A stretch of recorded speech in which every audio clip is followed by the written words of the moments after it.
السلام علیکم ورحمۃ اللہ وبرکاتہ نحمده ونصلی علی رسوله الکریم اما بعد فاعوذ باللہ من الشیطان الرجیم بسم اللہ الرحمن الرحیم رب اشرح لی صدری ویسر لی امری واحلل عقدۃ من لسانی یفقهوا قولی ربنا زدنا علما اللهم فقهنا في الدين رب يسر ولا تعسر وتمم بالخير اللهم انفعنا بما علمتنا وعلمنا ما ينفعنا وزدنا علما اللهم وفقنا لما تحب وترضى اللهم أرنا الحق حقا وارزقنا اتباعه وأرنا الباطل باطلا وارزقنا اجتنابه الہی آمین۔ سب کو ویلکم کرتی ہوں اس دعا کے ساتھ کہ اہلا و سہلا و مرحبا، یا رب بنا دے ہم سب کو اہل القرآن و اہل التقوی و مغفرہ، الہی آمین۔ سورۃ الرعد آیہ نمبر 17۔ اعوذ باللہ من الشیطان الرجیم بسم اللہ الرحمن الرحیم۔ أنزل من السماء ماء فسالت أودية بقدرها فاحتمل السيل زبدا رابيا ومما يوقدون عليه في النار ابتغاء حلية أو متاع زبد مثله كذلك يضرب الله الحق والباطل فأما الزبد فيذهب جفاء وأما ما ينفع الناس فيمكث في الأرض كذلك يضرب الله الأمثال۔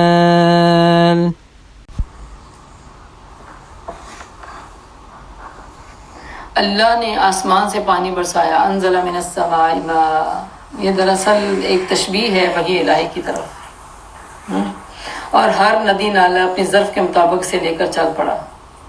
اب ہم انسان ہیں نا، ہر اس ہدایت کو اپنے ظرف سے اٹھا رہے ہیں۔ کسی کا برتن بہت بڑا ہے، وہ سب کچھ لے کے جاتا ہے، کوئی ایک چیز بھی نہیں چھوڑتا۔ کسی کا برتن پہلے سے آدھا دنیا کی خرافات اور شک اور شبہات سے بھرا ہوا تھا، وہ اس میں جگہ ہی نہیں تھی کوئی اور چیز ڈالے، اور کسی کا برتن پورا ہی فل تھا، وہ جیسے آیا خالی ہاتھ چلا گیا۔ پھر جب سیلاب اٹھا تو سطح پر جھاگ بھی آ گئی۔ یہ کب ہوتا ہے؟ جب انسان نیکی میں آگے بڑھتا نا، تو جو گندی سوچ رکھنے والے، آپ سے جالس ہونے والے، آپ سے جلنے والے لوگ، وہ جھاگ کی طرح ہو جاتے ہیں، وہ پیچھے پڑ جاتے ہیں۔ لیکن جھاگ کو کیا ہوتا ہے؟ جھاگ زیادہ دیر رہتی ہے، وہ ٹل جاتی ہے۔ اللہ تعالیٰ نے یہاں پہ ہمیں ایک اشارہ دیا، کچھ جھاگ کی پرواہ نہیں کرنی۔ ایسی جھاگ تو ان دھاتوں پر بھی اٹھتی ہے جنہیں زیور اور برتن وغیرہ بنانے کے لیے لوگ پگلایا کرتے ہیں۔ مثال دیتے پھر اللہ نے دے دی۔ دیکھیں، انسان سونا کب کہتے ہیں نا آپ کے یوزفل ہوتا ہے؟ جب اسے پگھلایا جاتا ہے۔ کندھن تبھی بنتا ہے جب وہ پگھلتا ہے۔ تو انسان پہ آزمائشیں ضرور آئیں گی، لیکن اس کو یہ نہیں کہ اس کو مٹانے کے لیے آ رہی ہیں، بلکہ اس کو کندھن بنانے کے لیے آ رہی ہیں۔ تو آزمائشوں میں پھر کیا ہے کہ وہ جو جھاگ آتی ہے نا، کبھی اپنے غم غصے کی بھی آتی ہے، اپنی پریشانیوں کی بھی آتی ہے، کبھی لوگوں کی مخالفتوں کی بھی آتی ہے، اس کی پرواہ نہ کریں، اللہ پہ بھروسہ رکھیں۔ ان مصیبتوں اور پریشانیوں پہ اللہ تمہیں ضرور چھانٹ کے نکھار کے نکالنے والا ہے۔ اسی مثال سے اللہ حق اور باطل کو، معاملے کو واضح کر رہے ہیں۔ جو جھاگ ہے نا، وہ اڑ جایا کرتی ہے۔ جو چیز انسانوں کی نفع ہوتی ہے وہ زمین میں ٹھہر جاتی ہے۔ اپنے اس نفع مند علم کو دیکھو، بس نفع مند عمل پہ فوکس کرو، نفع مند اپنے لیے دن اور رات کو نفع مت بناؤ۔ یہ ہے ٹھہرنے والے کام۔ کوئی بھی نیکی، اخلاص اور اللہ کی چاہت اور رضا کی خاطر جو کی جائے وہ ضائع نہیں ہوتی، تو وہ ہے نفع مند سارا کچھ۔ اس طرح اللہ مثالوں سے اپنی بات کو سمجھاتا ہے۔ سبحان اللہ۔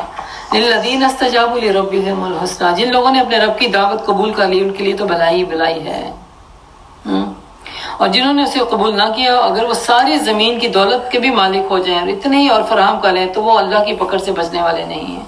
ان سب کو فدیے میں دے ڈالنے کے لیے بھی تیار ہو جائے تو یہ لوگ ان کا پھر بھی تب بھی ان کا برا حساب لیا جائے گا۔ ان کا ٹھکانہ کہاں ہوگا؟ جہنم، بہت ہی برا ٹھکانہ ہے۔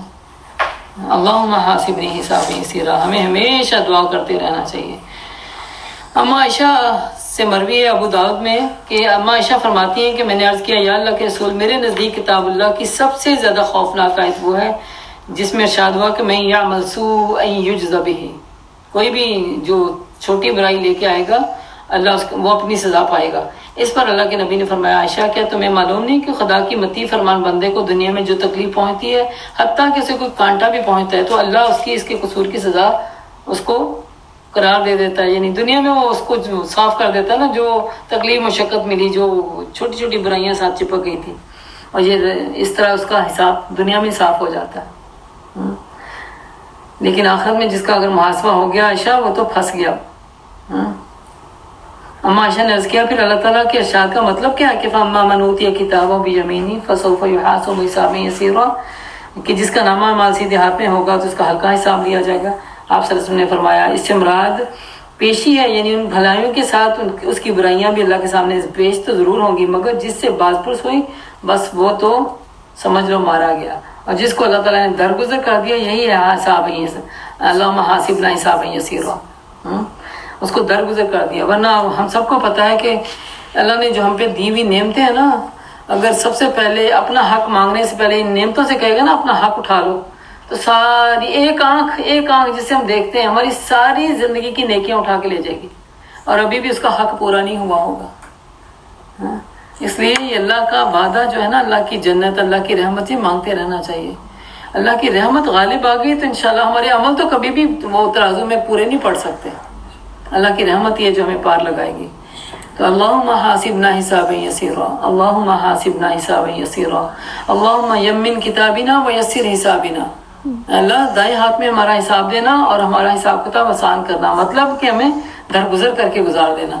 افمن یعلم انما انزل الیک من ربک الحق کمن هو اعمی، بھلا کہ یہ کس طرح ممکن ہے کہ وہ شخص جو تمہارے رب کی طرف اس کتاب کو اس نے تم پر نازل کی ہے حق جانتا ہے، اور وہ شخص جو اس حقیقت کی طرف سے اندھا ہے، دونوں یکساں ہو سکتے ہیں؟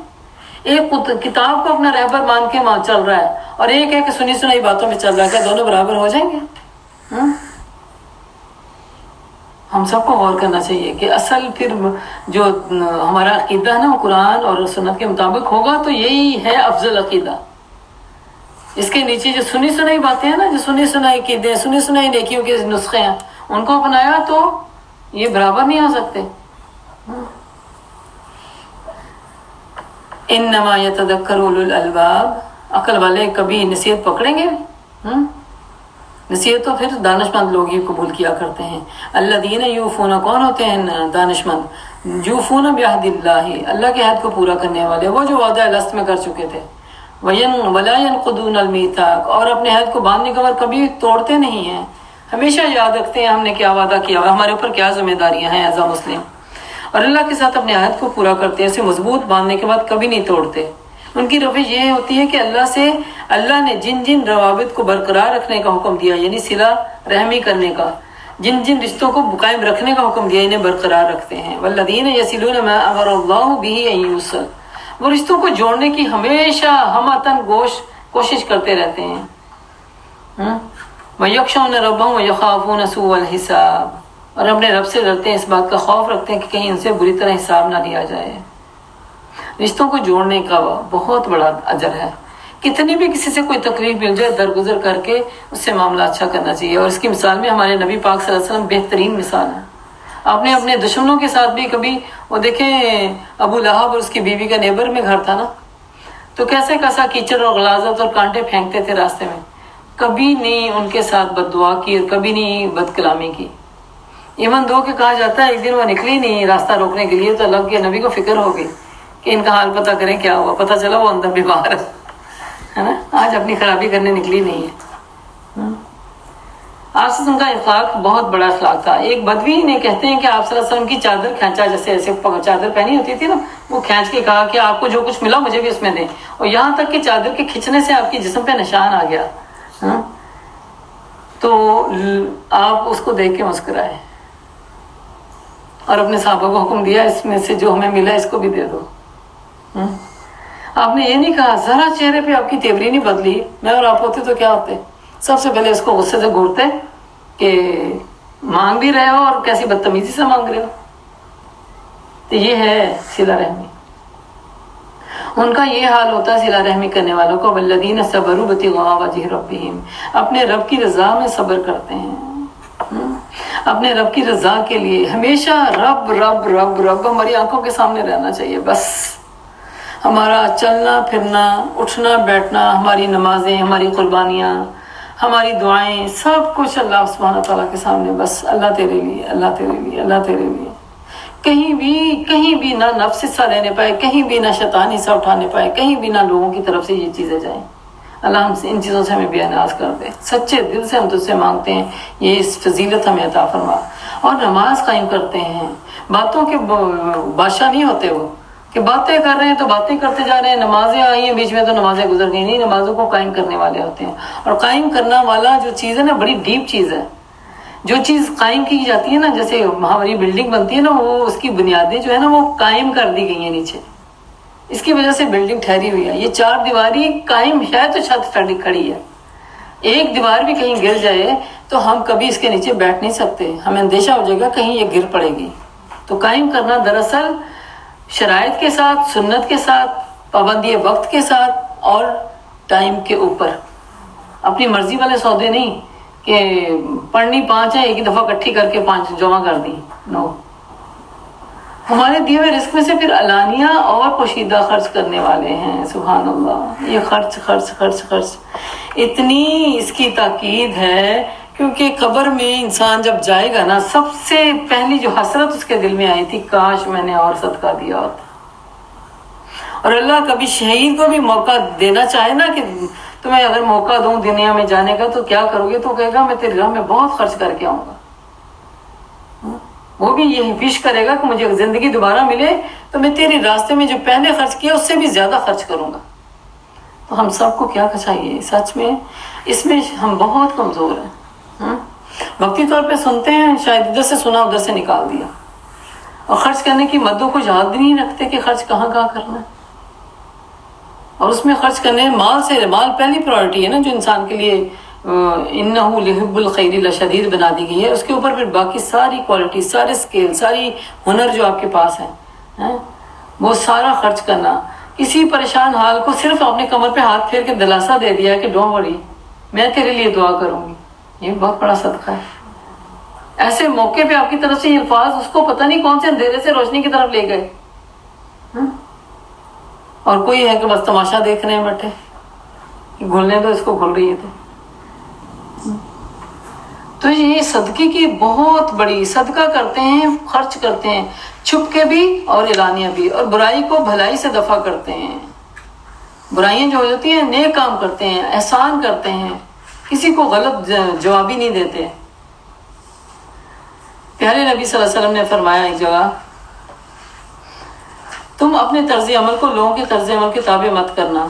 یہ نہ کہنا کہ اگر کوئی لوگ بھلائی کریں گے تو میں بھی بھلائی کر دوں گا، اگر لوگ ظلم کریں گے تو میں بھی ظلم کروں گا.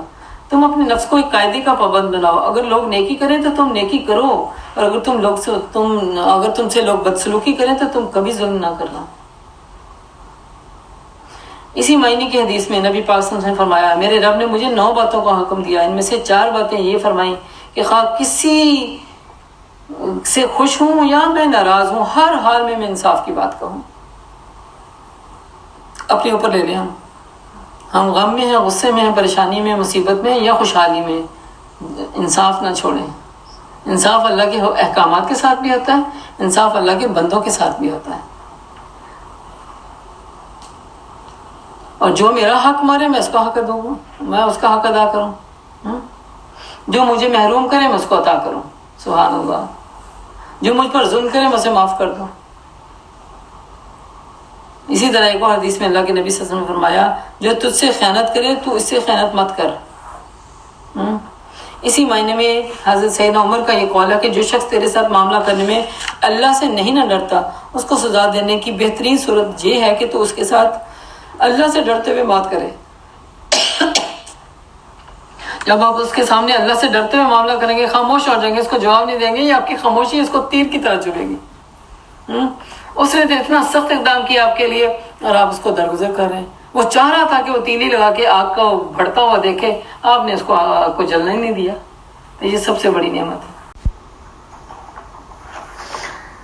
اولئک لہم عقبی الدار، تو ایسے لوگوں کے لیے آخرت کا گھر جو ہے محفوظ ہے.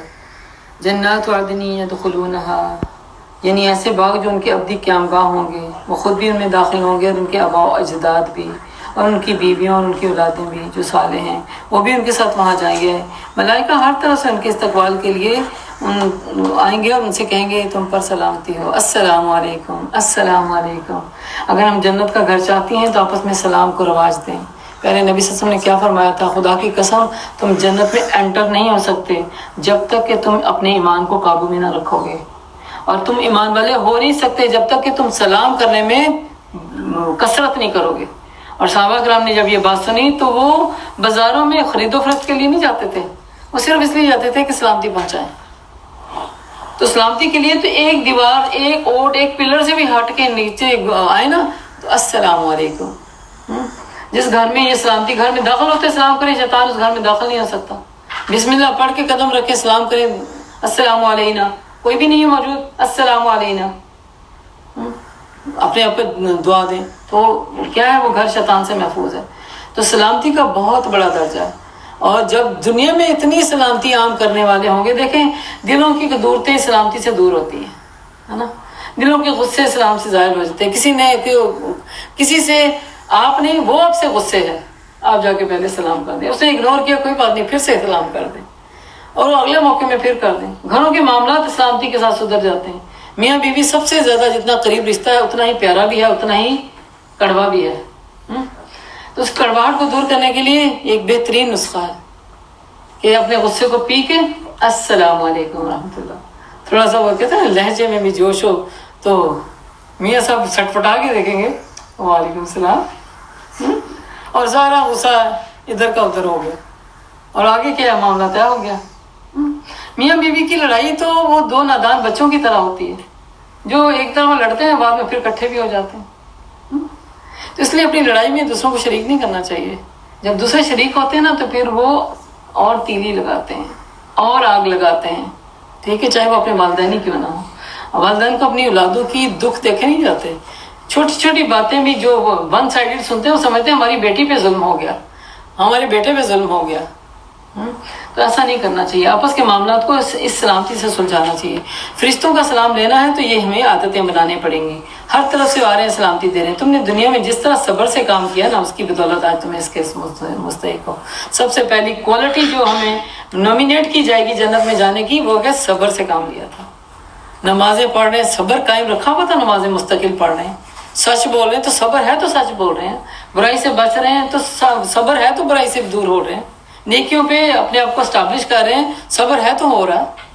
تو صبر روٹ ہے، روٹ ہے.